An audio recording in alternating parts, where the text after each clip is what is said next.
Really want to drive innovation, you have to create a safe environment for people to experiment. And so I'm sure you've heard the term psychological safety.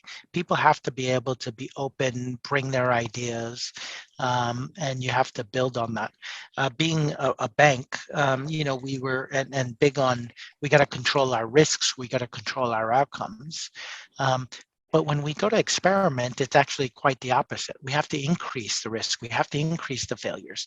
We have to not control our outcomes and see where the outcomes will take us and understand it. So it is a different way of operating. And not a lot of people in banking feel comfortable saying, hey, I'm going to come to work and I'm going to experiment and I'm going to fail.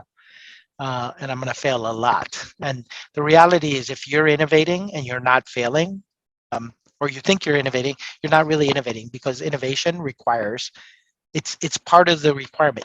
You require failure, and getting people to understand that, getting management to understand, hey, yes, we tried this out, it didn't work. It's part of the process. And I think that does require a different way of operating.